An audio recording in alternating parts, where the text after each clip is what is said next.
Well, the people have spoken, and at the time of recording, there's not been a single person who's told me yet that they don't like being referred to as the Kevolution. So I think it might be sticking around. It seems mental that I'm saying that, but yeah, hey, Kevolution, eh? More importantly, it's the final two games of the regular league season, and we have a very good chance of ending up in the playoffs. So none of this intro waffle today. We need to get straight into the action.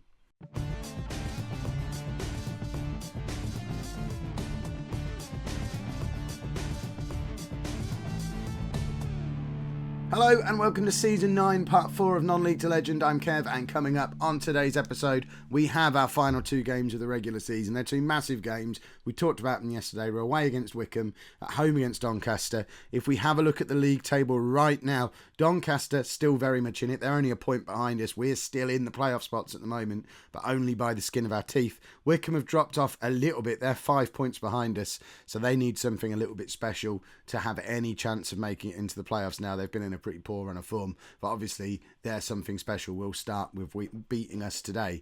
If they can do that, they're still in with a chance. Since you were last with me, form has, we've been unbeaten in 5 games. We've had this really frustrating spell of not winning games and not scoring goals again, though. It's the same as what we were finding when we were using the 4-3-1-2. I'm starting to think that it's not so much about systems. We just don't have the personnel up front to score enough goals to be a real threat at this level. But potentially 5 more games, if we can stay unbeaten for the next 5 like we have for the last 5, then we'll get promoted, unless we lose on penalties in the final, or in the semi-final, I guess. But then it won't be 5 games. I know what I mean.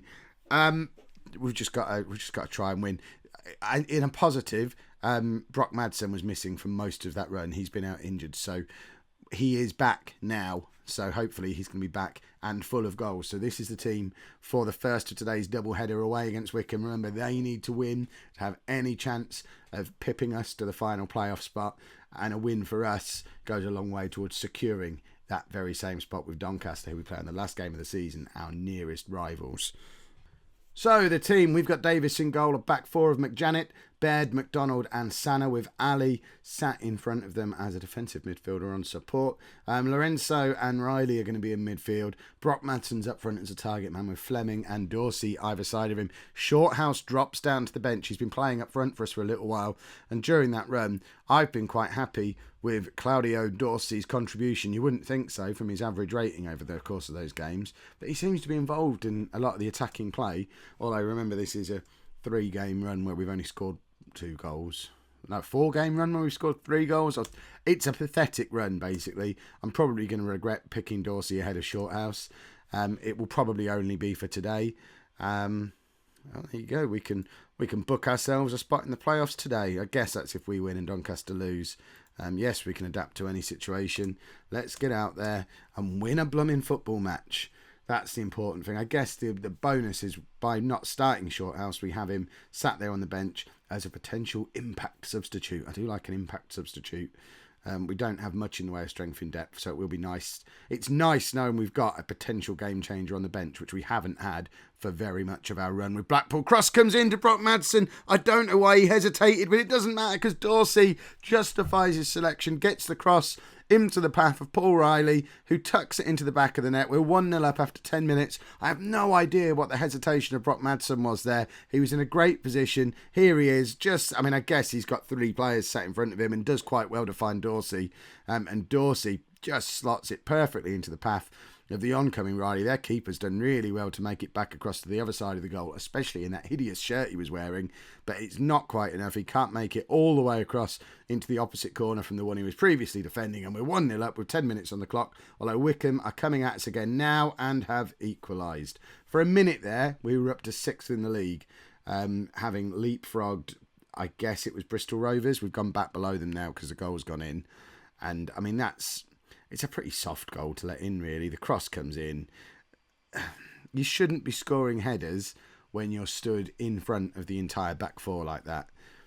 It smacks of poor marking and poor goalkeeping. We just should have done better all round with defending that.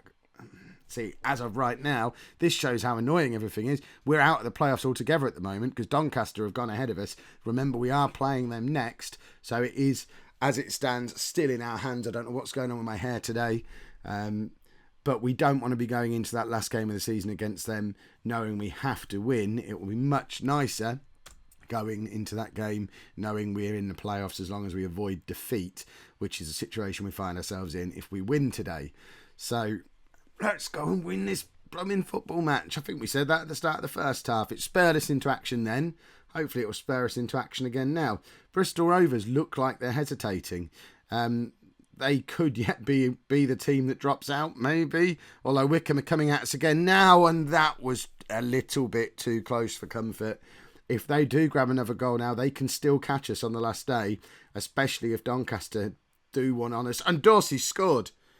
I mean, you all, not one of you thought I was right to play Dorsey today. You were all thinking, oh, why isn't Shorthouse in the team? I bet some of you even commented, Kev, you should have played Shorthouse. What were you thinking? Well, there you go. Dorsey's now got a goal and an assist. We're 2-1 up again. We've leapfrogged back above both Doncaster and Bristol Rovers.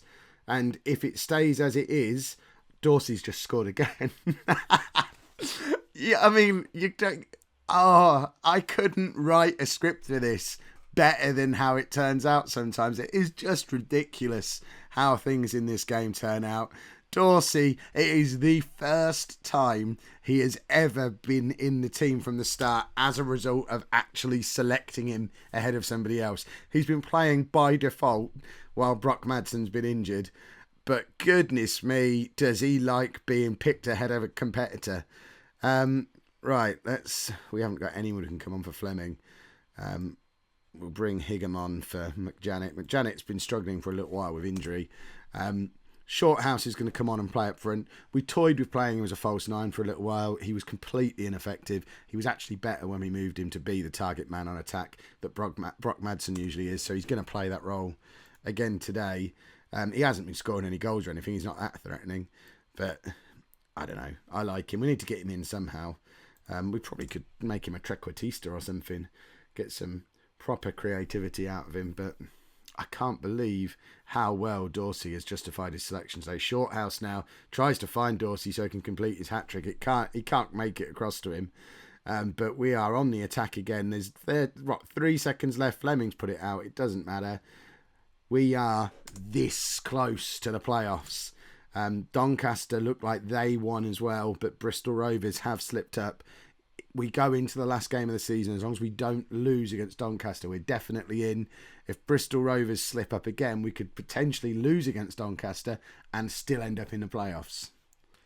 Right, here we are then, final game of the regular season. Hopefully not the final game of the season. It's all very complicated in League 2 at the moment. Bottom line, if we win, we're in the playoffs. If we draw, we are in the playoffs. If we lose and Bristol Rovers don't win, we're in the playoffs. So, fingers crossed, we'll just win and we don't need to worry about any of those other permutations. I think I've got that all right. We could, in theory, finish as high as 5th as well, which, I mean, it makes very little difference to the draw because we'll play against the other team anyway, but I think it affects whether you're home or away in that first leg. We are unchanged from that last game. We were so good against Wickham, it would be mad to change it now. The bookies have got us as favourites for this match. It's not going to be the last time we see any of these players. I deliberately haven't looked at contracts because I don't know what league we're going to be in. And if we're in this league, we need to be having a massive clear out and either reduce a lot of wages or get rid of a lot of players. So there's a lot of players whose contracts do expire at the end of this season. If we go up, we'll address it when we go up. Well, we've got to address it one way or the other anyway, but it's very difficult to make decisions when you're already over your wage budget and you don't know what league you're going to be in. I'm trying to be financially prudent. I know it's not like me, although you did see me do it at Southend, despite the board screwing us over a little bit towards the end at Southend. By and large, during the early days there, certainly in League 2 and League 1, we were financially prudent, and that's how we managed to get back-to-back promotions. Right, at the moment, Bristol Rovers have nipped ahead of us, which I presume means they're in the lead in their game, which does mean we cannot afford to drop behind against Doncaster, because if Bristol Rovers win and we lose, we are out of the playoffs. Doncaster take our place. So the nerves are setting in a little bit. I'm having flashbacks to all those horrible Football Manager moments I've had in the past, although Fleming intercepts well there but can't make anything of it, and Doncaster are coming at us again. We've not really been able to assert ourselves on this game at all today, although Lorenzo intercepts well and Brock Madsen's through. He's painfully slow, but it doesn't matter because we're 1-0 up. Nikolai Brock Madsen hasn't scored for so long. He's 32 years old now. He's on $2,500 a week. We're probably moving him on regardless of what league we're in, because he's too old and we can't afford him. But if he's scoring the goal that gets us into the playoffs, then we might just have to give him a Legends contract. Can you do that? Is that a thing they do? Just give him £20 a week to go and stand outside the burger van signing autographs or something as a hero of Blackpool Football Club. Right, Dorsey has been trashed today. I mean, he had his good game. He's been awful. Let's get Shorthouse on. This is how things were always supposed to be. Higham's going to come on to play left back as well. It's a regular substitution we make because McJanet he's not very good. I think we'll probably move him on as well. Right, how are things in the other games? Bristol Rovers are still winning in their game. They're only the 1 point behind us. We do have this little bit of a cushion where as long as we don't concede 2 goals, we'll be fine, because if we draw this game, we still finish above Doncaster, and they're the only team outside of the playoffs who can catch us, and they have to beat us to do it. Although they are coming at us again now, but Higham intercepts well. Riley finds Fleming. People have mentioned that it's disgusting the way my 2 wingers wear the number 3 and the number 6. I agree. I didn't do the numbering. That sort of nonsense will be fixed in the summer. We're up to 5th place at the moment. We have crept above Colchester. I mean, this is giddy heights, nosebleed territory at the moment. What it does mean is potentially, I mean, we'd be so unlucky. We're in the 90th minute, we're in 5th place. If we don't make it into these playoffs now, then I'm well within my rights to vomit all over my keyboard. But we've conceded a goal. We're now down to 7th. We're only 1 point ahead of Doncaster. There are still 4 minutes left to play. If we concede again here, it is the most disgusting moment in the history of Football Manager. I don't know if I can watch. You lot just need to tell me what's happening. We're into the last 15 seconds and we're in the ascendancy. We've given the ball away. Lorenzo wins it back. Just kick anyone and anything. Well played, McDonald. That must be it. It is it.